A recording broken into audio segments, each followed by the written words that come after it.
ดีสบายดีสบายดียามเช้าเนาะกับน้อง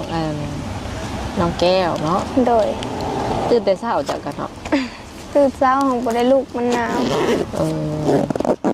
ตัวนี้นี่เป็นเวลา8 โมงป้ายเนาะทุกคนเพื่อนมาหอดเฮือนเพิ่นก็น้องหลานกินข้าวละบ่หรือว่าไหนยังเมียวกินอยู่บ่มื้อนี้คือมีคือเก่า โอ้อันมันบ่มีแนวกินหรือว่ามากินมีมันบ่มีแนวกินคือว่าแล้วก็อาหารแบบเชื่อเลยมีนี่ง่ายสุดบ่โดยแล้วก็คือสิได้กินหลายคนเองเนาะ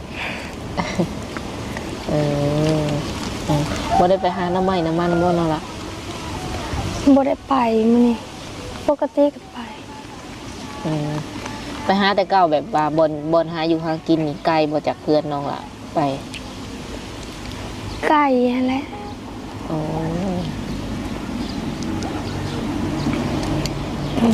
เฮ็ดได้ไปย่างหรือว่าขี่รถย่างไปรถไทยนี่ได้จะบ่ค่อยได้ใช้บ่บ่มีคนขับให้นั่นแหละคือได้ยินข่าวว่าน้องล่ะขับรถไทยก็เป็นว่าจังบ่แม่นบ่ขับไถนาคาดนาซื้ออันขับไปนี่เฮาก็ย่านเอ้าไทยนาคาดหน้าพอได้บ่โดยปกตินี่ไทยหน้านี่แห้งน่ากลัวขับรถเป้าไหลจักแล้วเฮาบัดเคยขับในนั้นเนาะเฮาบ่กล้าขับรถนี่ย้ำให้ย้ำหน้านี่ก็ได้แบบขับรถอีหยังประมาณนี้อยู่ติโดยครึ่งแพ้เสยเนาะมันบ่ได้นักนะโอ้คาดก็ได้ไทยก็ได้สิบ่โดยบัดย้ำหน้าแท้ๆนี่แบบปีที่ผ่านมานี่ได้สาแบบผู้ชายที่ว่าเห็นหน้านำเฮามีไปแน่มีแต่อ้ายกับพ่อแหละพ่อบ่ได้สู้เฮ็ดปานใดไปงาน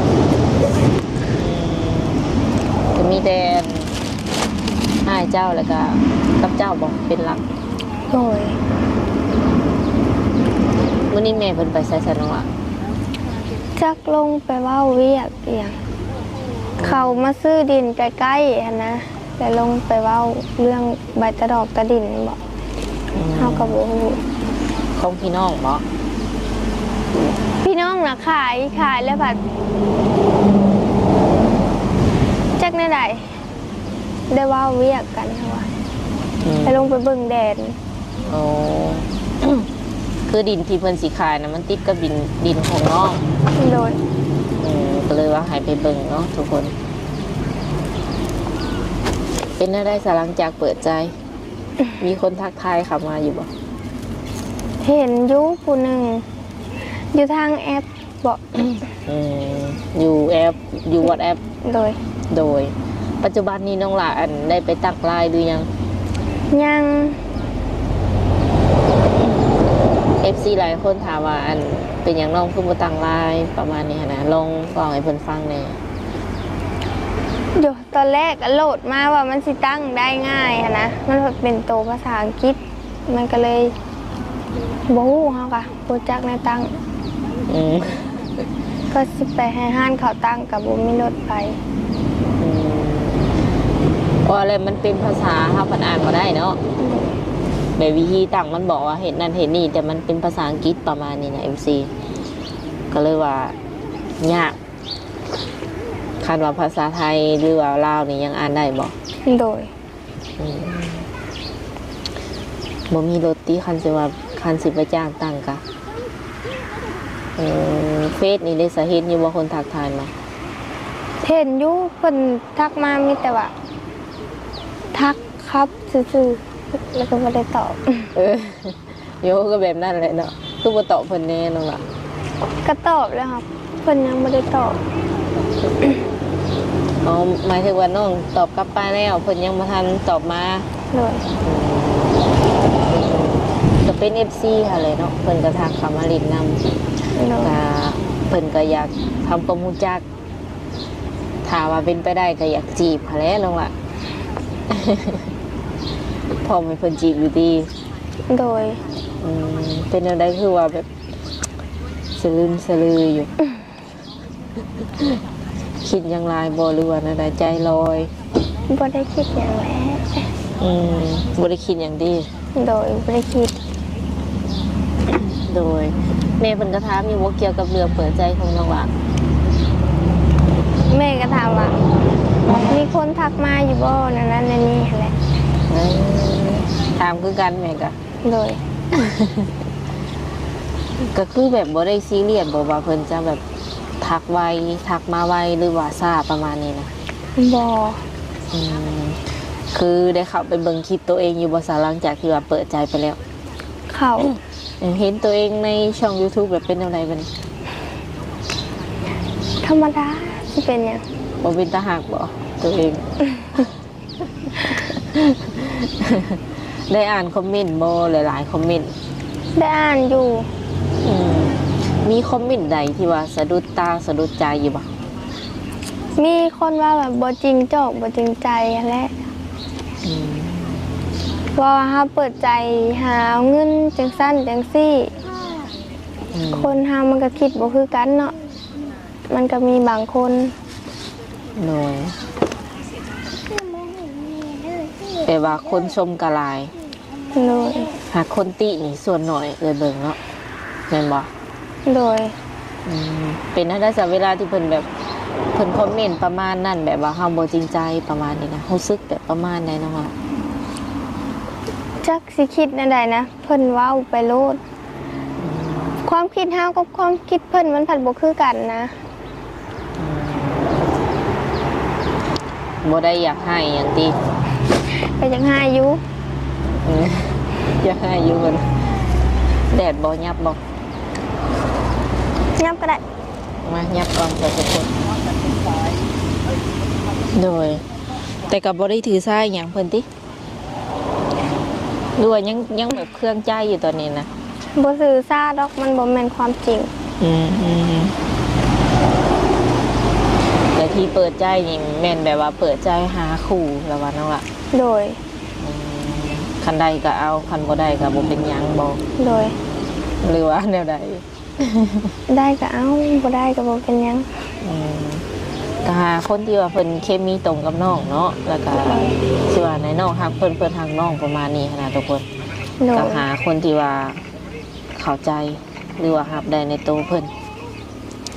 ก็เฮือนชานบ้านช่องนี่มีแต่หลังเดียวนี่บ่น้องละ โดย อืมแล้วก็มีไฮมีนาคือหมูคือครูอยู่เนาะ โดยมีอยู่ ไฮนาตาก้านี่เป็นของครอบครัวน้องเลยบอก บ่อของพ่อเฒ่าแม่เฒ่า โอ้เฮ็ดของเพิ่นบอก โดย ที่ว่าเป็นของครอบครัวเขาเลยยังบ่ทันมีจักอย่าง ยังเพื่อนกับพัทรมีนี่ก็เพื่อนพ่อเฒ่าแม่เฒ่าอยู่น้ำเพิ่น อ๋ออืมแม่เพิ่นนี่มาอยู่นำพ่อเฒ่าแม่เฒ่าแล้วก็น้องก็คือว่ามาอยู่นำเพิ่นคือกัน โดย สรุปแล้วตอนนี้ก็คือยังบ่ทันมีหยังเป็นของตัวเองเนาะ โดย หักอาศัยอยู่น้ำเพิ่นนี่ตั้งแต่น้อยเพิ่นว่าน้องหลักหรือว่าแนวใด แม่น ก็โอเคเนาะทุกคนมื้อนี้ก็คือว่าทางสาวบนเปียงเองก็สิว่าได้มาถามไทยน้องเพิ่นแน่แล้วก็มาเป็นสะพานบุญเนาะก็มีทางผู้ใหญ่ใจดีเนาะน้องละเพิ่นก็ได้เห็นคลิปน้องประมาณนี้แล้วเพิ่นก็รู้สึกว่าดูตนเนาะคือว่าซื้อหยังกินแต่ละมื้อแต่ละวันประมาณนี้นะ โดย เพิ่นก็เลยว่าฝากเงินมาซอยน้อง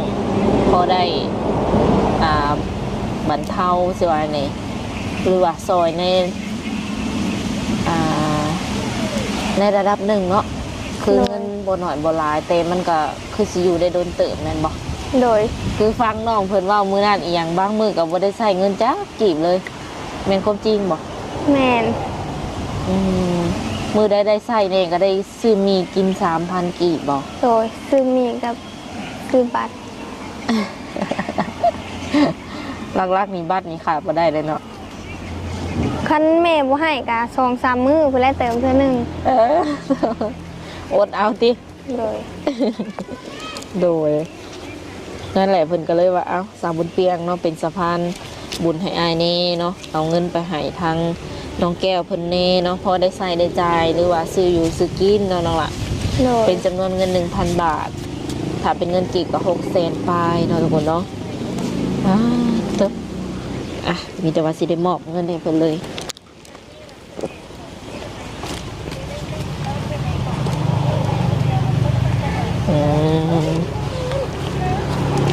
6 ใบ 7 ใบครบบ่ โดย เป็นแนวใดมีความรู้สึก ดีใจ ดีใจ โดย เงิน 1,000 บาทนี่คิดว่าจะใส่ได้ประมาณอยู่ได้ประมาณจักมื้อนั่นล่ะ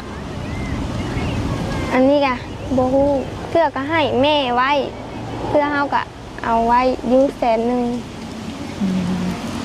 คือเวลาได้เงินมาอย่างนี้แม่นฝากไว้นำแม่หรือว่าให้แม่ใช้จ่ายนำ ให้แม่แล้วก็บ่มีเงินซื้อเกลือเป็นงัว โอ้ มื้อนี้จะเอาข้าวไปขาย เออ ดีใจอยู่ตีเนาะ โดยดีใจหลาย อันนี้ก็เป็นเงินที่ว่าเพิ่นซอยเบื้องต้นก่อนเนาะน้องล่ะ โดย บ่ฮู้ว่าสิว่าในมื้อหน้ามื้อในเพิ่นอาจจะติดต่อกับน้องแล้วเพิ่นก็สิประสานเองเด้อ โดย แต่ว่าอันนี้เพิ่นก็ซอยในแบบเบื้องต้นก่อนเนาะซอยด้วยความเต็มใจบ่ได้หวังแบบสิ่งอย่างอื่นตอบแทนประมาณนี้นะซอยแบบอยากซอยซื่อ โดย ๆเห็นน้องเว้าเลยรู้สึกแบบอีดูอะไรเพิ่นก็เนาะ ก่อนอื่นก็ให้ทั้งน้องเพิ่นขอบมุกขอบใจอ้ายหรือว่าผู้ใหญ่ใจดีอยู่ฝั่งไทยก่อนเนาะที่ว่าฝากเงินมาให้น้องเพิ่น ขอบคุณขอบใจหลายๆเด้อที่ส่งเงินมาให้น้องซื้อมีซื้อหันซื้อนี่นะเด้อขอให้อ้ายสุขภาพแข็งแรงเด้อเข้มแข็งเด้อ เด้อสา อวยพร ธุ บ่เป็นปานใด อวยพรบ่เป็นเพิ่นว่า โดย ยังบ่ทันลืมอยู่บ่ บ่ว่าที่บ่เคยได้น้องละ ก็ตั้งแต่พุ่นแล้ว ตั้งแต่โดนนานมาแล้ว โดย เดี๋ยวอยากลืมคำเว้าบัดนี้เนาะ ดีใจน้องๆเพิ่นอะไรเนาะที่ว่ามีแบบผู้ใหญ่ใจดียื่นมือเข้ามาช่วย อย่างน้อยๆก็เฮ็ดให้ฮู้ว่าแบบก็ยังมีคนที่ว่าเพิ่นสิว่านี่เบิ่งหรือว่าติดตามเฮาอยู่เนาะ โดย เพิ่นก็ฟังทุกสิ่งทุกอย่างที่ว่าเฮาร่วมกันเพิ่นก็เก็บกำแบบรายละเอียดอหย่างประมาณนี้ ก็เลยว่าสอยเบื้องต้นก่อนแล้วเพิ่นก็สิขอคุยกับน้องอยู่เนาะหลังไมค์เพิ่นก็ว่าเป็นไปได้ก็อยากให้น้องตั้งไลน์ประมาณนี้ คุยกันสะดวกเพิ่นว่า บางทีก็สิยืมรถกระเจ้าไปตั้งก็ได้ จ้างตั้งอยู่ห้านนี่ก็สิบ่แพงปานใดเนาะทุกคน แต่ก็สำหรับอยู่ในแบบตัวเมืองได้คันว่าเขตนอกคือนอกนี่ก็สิแพงบ่หรือว่าถืออันนี้ยังบ่ทันฮู้เถื่อเนาะ น่าจะแพง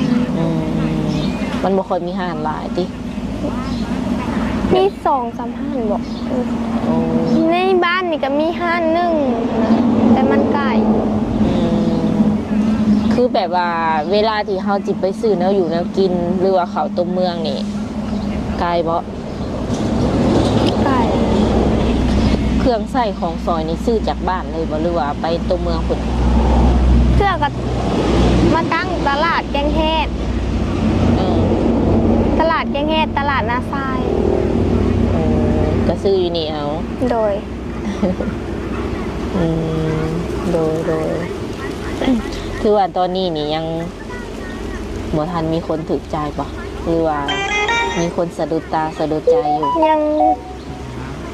เพิ่นยังบริวารใดๆนะคนเสร็จมาค่ะ อยู่ในระหว่างการทักทายธรรมดา โดย สมมติว่ามีคนแบบเพิ่นพร้อมที่จะแบบหักหมักกับเฮาดูแลเฮาอย่างซีนะน้องหลาคิดว่าสิปิดใจเลยบ่หรือว่าต้องเบิ่งไปก่อน เบิ่งไปก่อนนี่ค่ะย่าน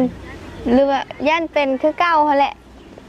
เอาไปเอามากับจักหน่อยเพิ่นก็สิเว้าใส่คือเก่า เมื่อก่อนนี่เป็นแบบเมื่อก่อนปิดปึบเลยบ่ โดยเพิ่นว่าสิคือบอกให้น้องปิดใจหั่นแหละแล้วก็บล็อกไปเลย ก็คือแบบอยากเฮ็ดไส้นี่นะแล้วคนที่คอมเมนต์มาเขาก็มักสิว่าน้องหาเหยื่อหรือว่านั่นนี่คิดตัว ที่ว่าไงน้องก็แบบ อยากศึกษาดูใจกับเพิ่นประมาณนี้เนาะแล้วก็แบบลงคลิปไปว่าพ่อมปิดใจแล้วกับคนนั้นคนนี้พอปิดปุ๊บแล้วเพิ่นก็บล็อกไปเลย แม่น โอ้สไตล์แบบว่าเพิ่นก็อยากแกล้งเฮาเนาะ นั่นแหละ เหมือนคนอื่นที่ว่าเขามาหลังเพิ่นก็สิคิดว่าเฮาคือเปิดใจดุแท้แหละ โดย แต่ถือว่าเสียหายไปแล้วแม่นบ่ โดยมันเคยพลาดแล้วนะเธอหนึ่งกันเลยบ่อยากซ้ อ๋อโดยรอบนี้นี่ขอเบิ่งใจกันไปก่อนจังปิดสิบ่ ำโดย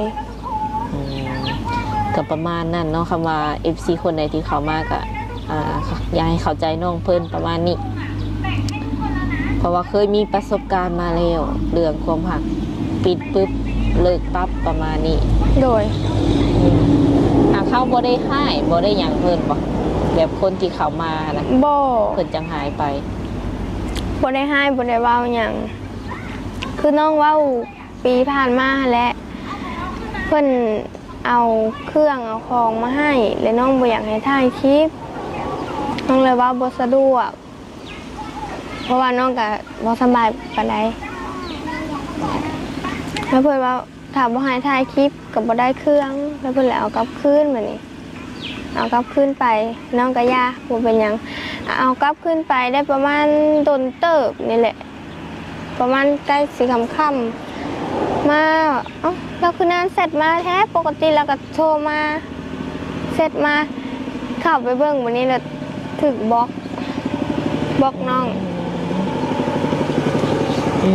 ตั้งแต่ตอนนั้นมาเลย โดย โดยก็ถือว่าเป็นประสบการณ์หรือว่าบทเรียนอะไรเนาะ ประสบการณ์แห้ง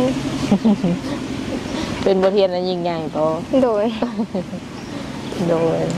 ก็คือการเนาะเรื่องการถ่ายทำก็แล้วแต่ทั้งน้องเพิ่นหรือว่าทั้งคนที่ฝากมาให้เพิ่นสะดวกแบบใดเนาะคือเฮาก็จัดให้แบบนั้นเลย โดย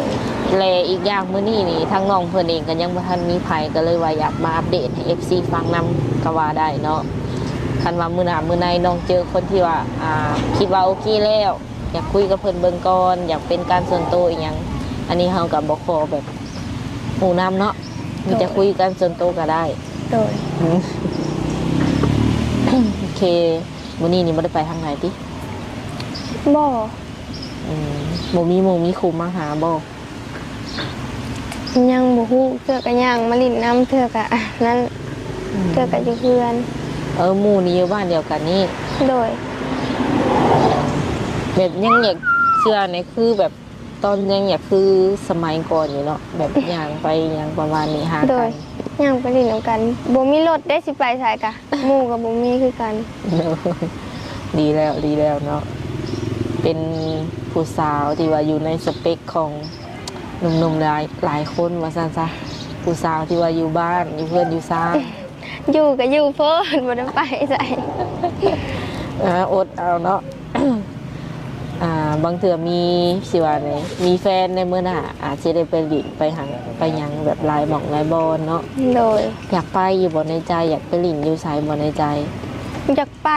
คือเห็นหมู่ไปในโทรศัพท์นั่นแหละอยากไปอยู่ อืมแบบสถานที่งามๆสิบ่ โดย อืม ความฝันเนาะอยากไปหลินไปหยังประมาณนี้ โดย ไปเห็นที่แบบสวยๆงามๆโอเคสำหรับวันนี้กับทางสาวบนเปียงเองก็ถือว่าเหตุภารกิจสำเร็จลุล่วงเนาะน้องหลาเพิ่นก็ได้รับเงินเป็นทีมหอยแล้วแล้วก็ต่อไปก็ขอให้น้องเพิ่นพบกับเนื้อคู่ไว โดย ๆมีแต่ความโชคดีอะไรแล้วก็สิว่าไหนคันว่าเจอคนที่ใส่หรือว่าแนวใดก็อย่าลืมมาอัปเดตให้ FC ฟังแน่จักเล็กจักน้อย ได้แต่ว่า ได้ โดยสำหรับคลิปนี้สาวบุญเปียงและกับน้องแก้วเนาะสิได้ขอตัวเจ้าไว้ก่อนมือหน้าให้พอกันใหม่สบายดี